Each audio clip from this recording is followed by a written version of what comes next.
الحمد للہ وکفا الصلاۃ والسلام علی سید الانبیاء معد الجود والعطاء وعلی آلہ وصحبہ وبارک وسلم دائما ابدا اما بعد اعوذ باللہ من الشیطان الرجیم بسم اللہ الرحمن الرحیم الحمد للہ رب العالمین الرحمن الرحیم مالک یوم الدین ایاک نعبد و ایاک نستعین اہدنا الصراط المستقیم۔ بحمد اللہ تعالیٰ کہ رب ذوالجلال کے احسان و کرم سے آپ نے ایاک نعبد و ایاک نستعین کے تحت سماعت فرما لیا، اور آج میں اہدنا الصراط المستقیم کے تحت کچھ عرض کروں گا۔ بندہ جب اپنے پروردگار کی صفات عالیہ کا تذکرہ کرتا ہے، اپنی عاجزی انکساری کا اقرار کر لیتا ہے، رب ذوالجلال کی عظمت اس کے پیش نظر ہوتی ہے، اس کی نعمتوں کا ذکر کر لیتا ہے، تو پھر اپنے رب کے حضور دست سے دعا دراز کرتا ہے۔ رب کائنات جل وعلا کو یہ عمل یقیناً بالیقین پسند ہے۔ یہ طریقہ اسی نے بتایا، اور انبیاء علیہ السلام کا یہی طریقہ تھا۔ مثلا حضرت سیدنا یوسف علیہ نبینا علیہ السلام کا ذکر رب کائنات نے احسن القصص کے عنوان سے قرآن مجید فرقان میں ذکر فرمایا۔ رب ذوالجلال نے حضرت سیدنا یوسف علیہ نبینا علیہ السلام کو بہت کچھ عطا فرمایا، جو نبوت عطا فرمائی، عزتیں اور عظمتیں عطا فرمائیں۔ روحانی اعتبار سے وہ تو یقین بے یقین تھی ہی، اور دنیاوی اعتبار سے بھی رب کائنات نے آپ کو بادشاہت عطا فرمائی، اور اس وقت کی دنیا کو آپ کا غلام بنا دیا۔ حضرت سیدنا یوسف علیہ السلام نے رحلت مبارکہ سے قبل جو دعا مانگی تو انداز دعا کیا تھا؟ قرآن مجید فرقان میں اس کا ذکر ہے کہ آپ نے اپنے رب کی حضور عرض کیا، ربی قد آتیتنی من الملک، اے میرے پالنے والے، اے میرے رب۔ رب کائنات جل وعلا کی حضور جب اس کو رب کہہ کر دعا مانگی جاتی ہے تو علماء فرماتے ہیں کہ قبولیت کا معیار بڑھ جاتا ہے، اور بعض یہ فرماتے ہیں کہ بار بار لفظ رب سے اپنے قریب پروردگار کو مخاطب کرنا چاہیے، اے میرے رب، اے میرے رب، اے میرے رب۔ اس سے بندے کی اپنی عاجزی کا اور رب کائنات جل وعلا کی قدرتوں کا اظہار ہوتا ہے۔ جس طرح میں لفظ رب کے تحت عرض کر چکا ہوں کہ میں جو دیکھ رہا ہوں تو میری آنکھوں کی ربوبیت، اگر میں سن رہا ہوں تو میرے کانوں کی ربوبیت، میں گفتگو کر رہا ہوں تو میری زبان کی ربوبیت، اگر میں نے کھانا کھایا تو میرے اس نظام کی ربوبیت، یہ میرے رب کے دست قدرت میں ہے، وہ فرما رہا ہے۔ گویا میں ایک لمحہ کے لیے بھی اپنے رب کی ربوبیت سے بے نیاز نہیں ہو سکتا۔ اگر وہ ایک لمحہ کے لیے مجھے معاذ اللہ تعالیٰ اپنی ربوبیت سے اللہ یعوذ باللہ تعالیٰ جدا کر دیں تو اس کی عزت کی قسم میں بکھر جاؤں گا، میرے پلے کچھ بھی نہیں رہے گا۔ یہ جو میرا وجود سلامت آپ کو نظر آ رہا ہے، یہ میرے رب کی ربوبیت کی وجہ سے، جو وہ تربیت اس کی مسلسل فرما رہا ہے۔ کل یوم ہوا فی شان، ہر لمحہ اس کی شان کا ایک ظہور ہو رہا ہے۔ اس لیے دعا میں اسے بار بار رب عرض کرنا یہ زیادہ مفید ہے۔ تو حضرت یوسف نے عرض کیا، رب، اے میرے پالنے والے، قد آتیتنی، اس پہ شک نہیں کہ تو نے مجھ کو عطا فرمایا، من الملک، بادشاہت عطا فرمائی، وعلمتنی من تعویل الاحادیث، مولا تعالیٰ باتوں کی تعویل مجھے سکھا دی، جس طرح خوابوں کی تعویل یا کسی بات کے انجام اس کی تہ تک پہنچ جانا۔ عرض کیا، فاطر السماوات والارض، اے میرے وہ پروردگار کہ جو زمین اور آسمان کا پیدا کرنے والا ہے، زمین کا اور آسمان کا بھی، انت ولی فی الدنیا والآخرہ، میرے مولا تو دنیا میں بھی میرا ولی ہے اور آخرت میں بھی میرا ولی ہے۔ اللہ اکبر، اللہ اکبر۔ توفنی مسلمہ، مولا تعالیٰ مجھے موت آئے تو مجھے وفات دیں، اس حال میں وفات دینا کہ میں مسلمان مروں۔ وَأَلْحِقْنِي بِالصَّالِحِينَ، مولا تعالیٰ مجھے ان لوگوں کے ساتھ ملا دے کہ جو تیرے نیکوکار بندے ہیں۔ یہ دعا کون مانگ رہا ہے؟ رب کائنات کے برگزیدہ پیغمبر، اللہ تعالیٰ کے محبوب بندے حضرت سیدنا یوسف علیہ السلام دعا مانگ رہے ہیں، اللہ اکبر اللہ اکبر اللہ اکبر۔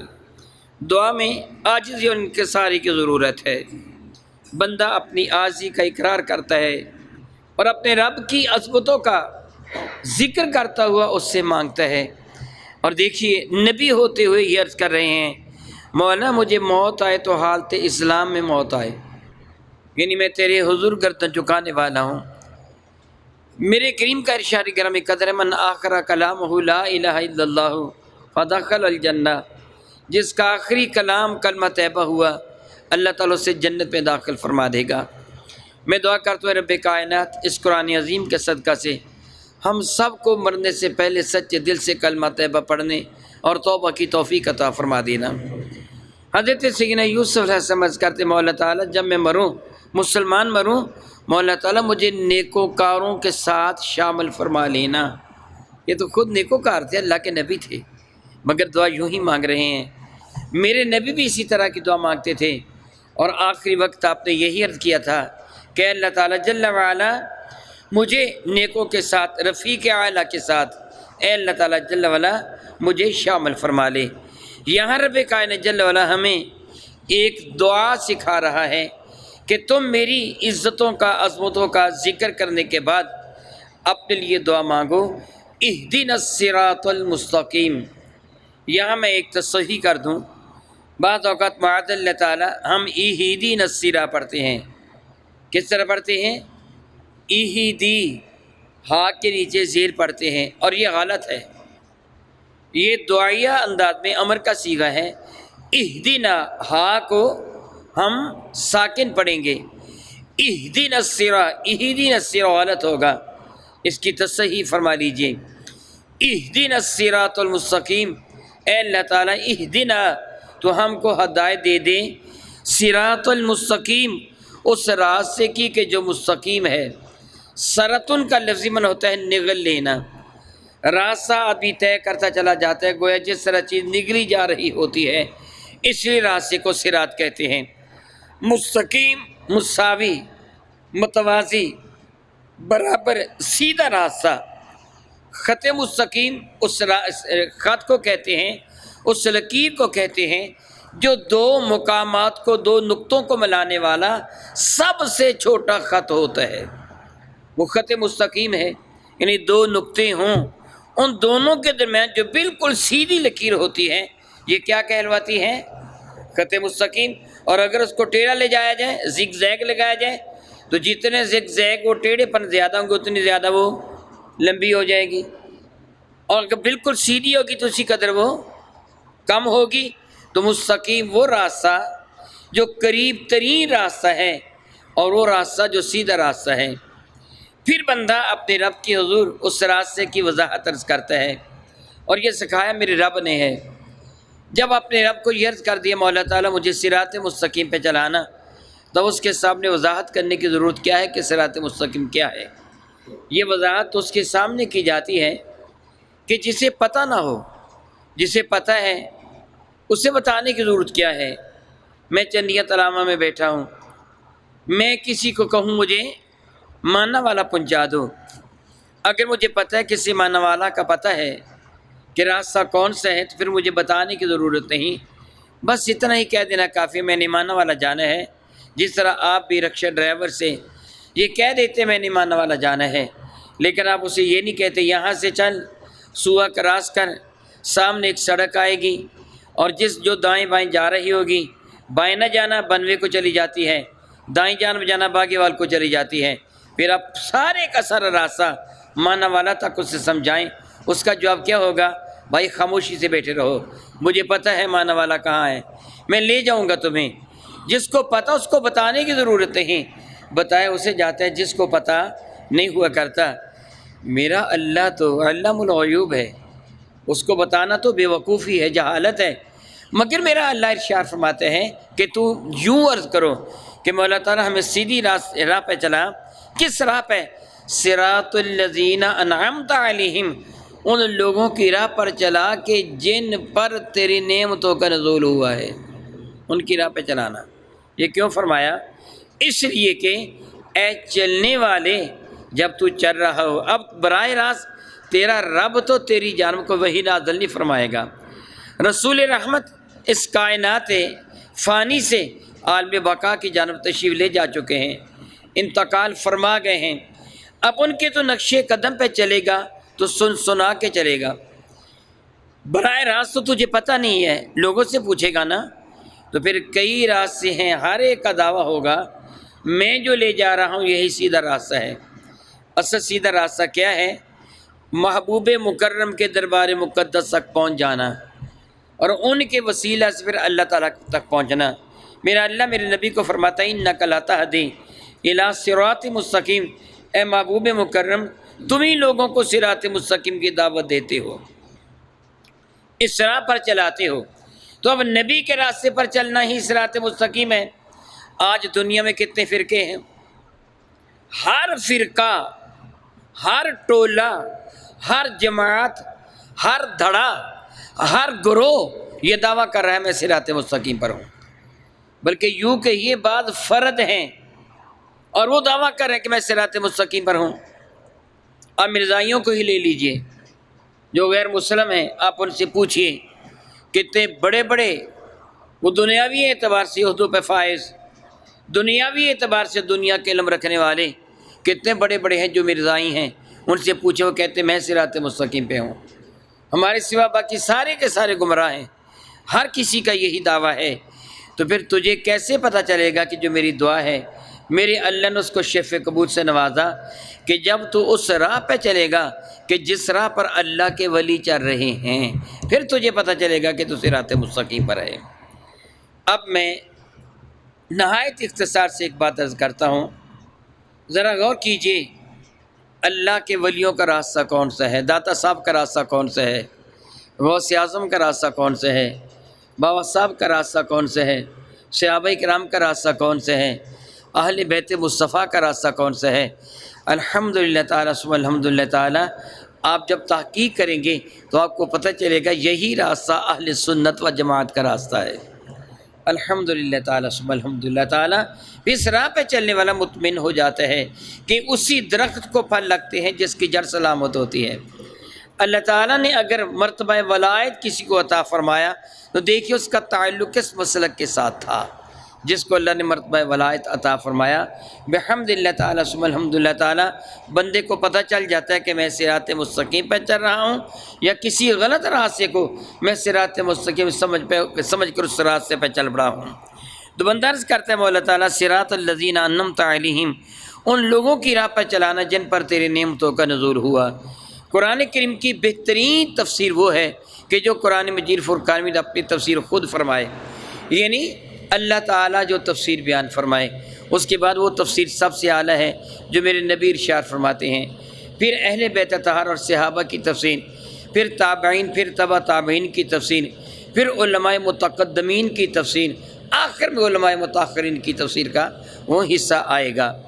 قرآن کریم نے قرآن کریم کی تفسیر فرمائی، یہاں اللہ نے کیا فرمایا؟ کن کی راہ پر چلنا ہے بتا دیجئے؟ جن پر، ہاں بلند آواز سے کہہ دیجئے، جن پر، بلند آواز سے، جن پر نعمتوں کا نزول ہوا، جن پر وہ کون لوگ ہیں؟ میرا اللہ ارشاد فرماتے ہیں وَمَن يُطِعِ اللَّهَ وَالرَّسُولَ، جس سے اطاعت کی اللہ تعالیٰ کی اور اللہ تعالیٰ کے رسول کی، فَأُولَٰئِكَ یہی وہ لوگ ہوں گے مَعَ الَّذِينَ ان لوگوں کے ساتھ کیا نعم اللہ علیہم جن پر اللہ نے نعمتیں نازل فرمائی ہیں۔ دوبارہ غور کر لیجئے، بندہ عرض کرتا ہے مولا تعالیٰ مجھے ان لوگوں کی راہ پر چلا کہ جن پر تو نے نعمتیں نازل فرمائی ہیں۔ کیا بولا؟ جن پر تو نے نعمتیں نازل فرمائی ہیں۔ پھر وہ کون لوگ ہیں؟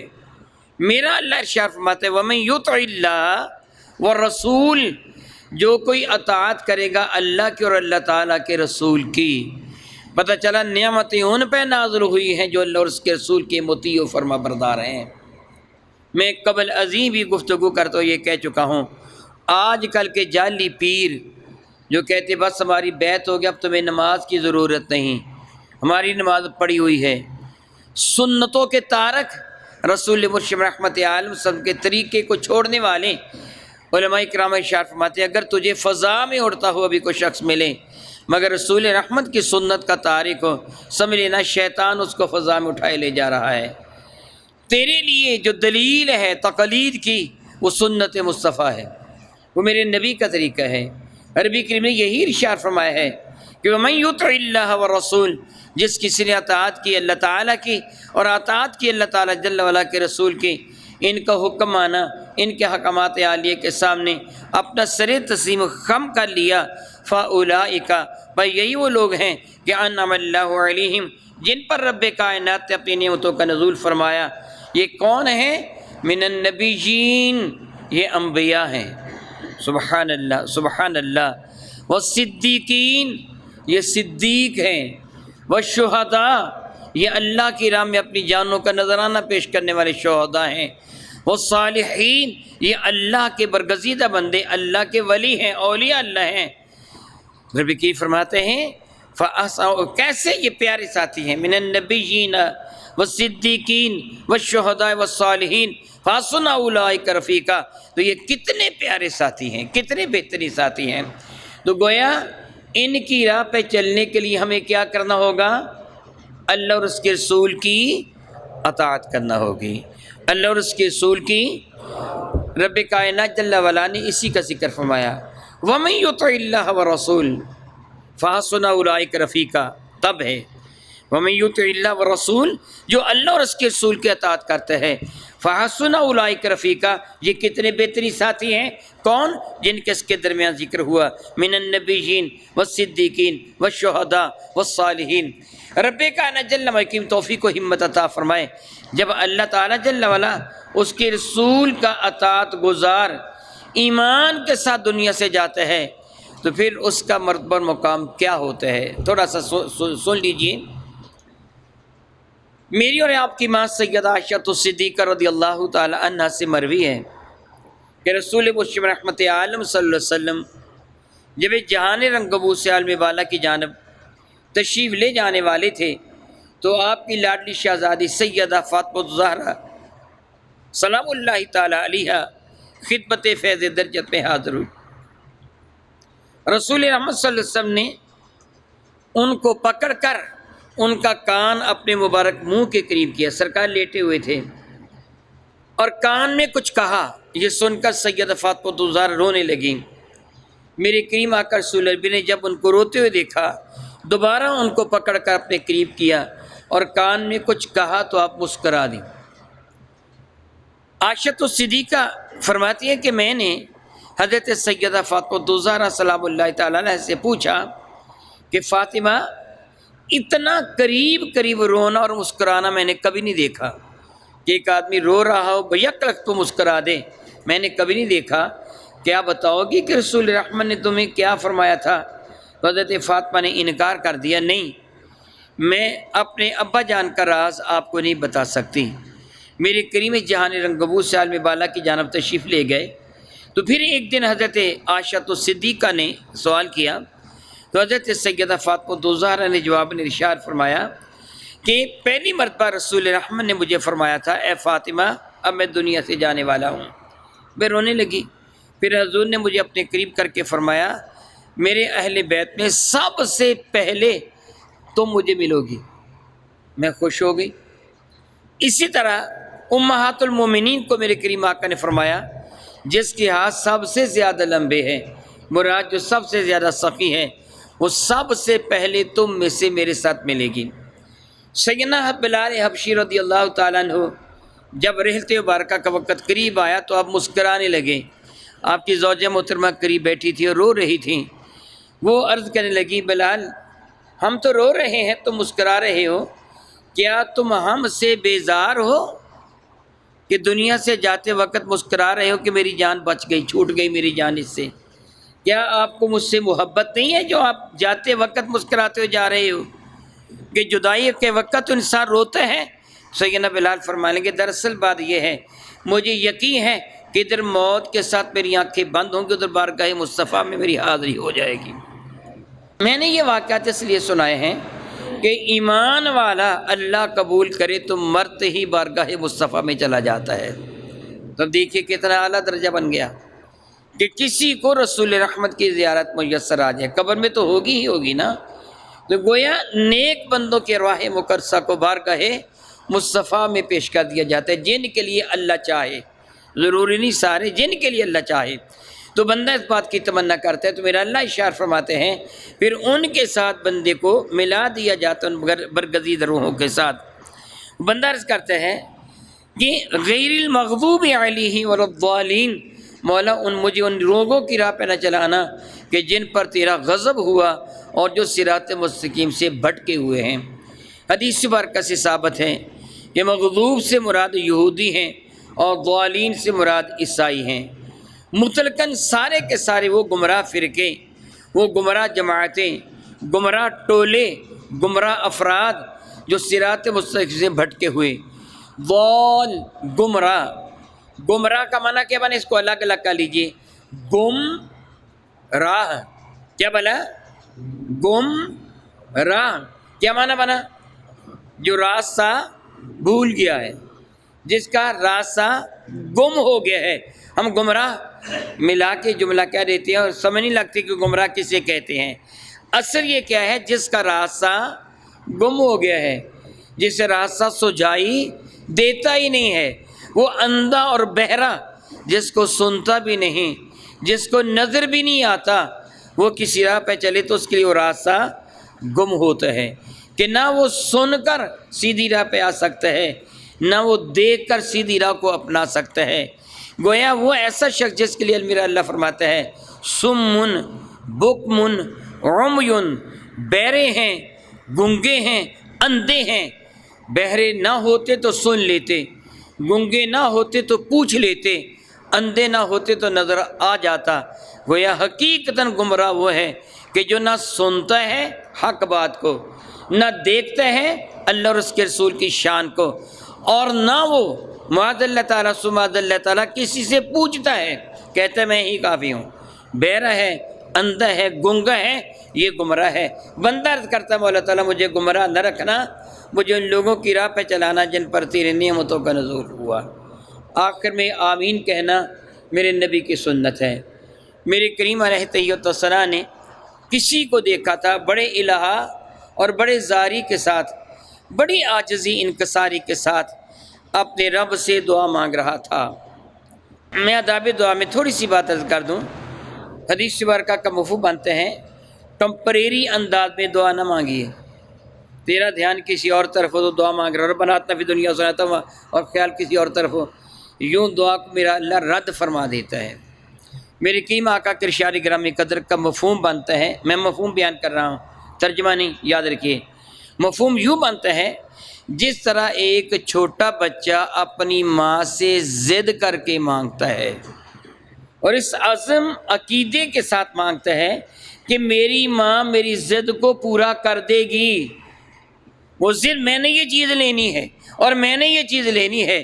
جس طرح بچہ ماں سے مانگتا ہے، ضد کر کے مانگتا ہے اور یقین کے ساتھ مانگتا ہے میری ضد کو پورا کر دیا جائے گا، تو اس یقین کے ساتھ اپنے رب سے مانگ، تیرا رب بھی تیری ضد کو پورا فرما دے گا۔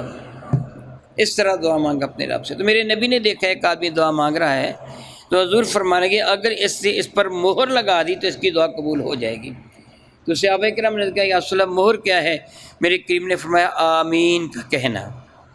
اس لیے دعا پر آمین کہنا کہ اللہ ایسے ہی کر دے، قبول فرما لے، گویا دعا پر مہر لگانا ہے۔ آپ تنہا دعا مانگے یا اجتماعی دعا مانگے، دعا پر آمین کہیں میرے نبی کی سنت ہے۔ یہاں آمین کہنا بھی میرے نبی کی سنت ہے کہ جبریل امین نے میرے نبی سے عرض کیا تھا، اور میرے کریم فرماتے جب امام سورہ فاتحہ کی تلاوت کرتا ہوا یہ ولضالین کہتا ہے تو امام کے ساتھ فرشتے بھی آمین کہتے ہیں۔ میرے کریم کا ارشاد ہے کہ جس کی آمین فرشتوں کی آمین کے موافق ہو گئی اس کی بخشش ہو گئی، اس کی مغفرت ہو گئی۔ اب آپ جانتے ہیں موافقت دو طرح سے ہوتی ہے، ایک وقت کے اعتبار سے اور ایک انداز کے اعتبار سے۔ وقت کے اعتبار سے ولضالین کے فوراً بعد آمین کہنا، انداز کے اعتبار سے بلند یا پست کہنا۔ اب آپ سے میں سوال کروں گا، آپ نے میرے سوال کا جواب دینا ہے۔ ایک موافقت والا کیا ہے؟ ولضالین کے فوراً بعد کب کہنا ولدالین کے فوراً بعد یہ ایک موافقت ہے. اور دوسری موافقت انداز ہے، کس انداز سے کہنا ہے. فرشتے بلند آواز سے کہتے کہ پست آواز سے؟ پھر آپ کو کس آواز سے کہنا بہتر ہوگا؟ پست آواز سے کہنا بہتر ہوگا. گویا جس کی آمین فرشتوں کی آمین کے موافق ہوگی اس کی بخشش ہو جائے گی. اس لیے ولدالین کے بعد آمین ضرور کہیے لیکن پس آواز میں کہیے. اور یہی حنفیہ کے نزدیک سنت مصطفیٰ ہے. الحمدللہ تعالی سورہ فاتحہ کا ترجمہ مکمل ہوا. اللہ رب العزت جل وعلا ہمیں قرآن مجید فرقان مجید صحیح ترین طریقے سے سمجھنے پھر اس پر عمل کی توفیق و ہمت عطا فرمائے. آمین.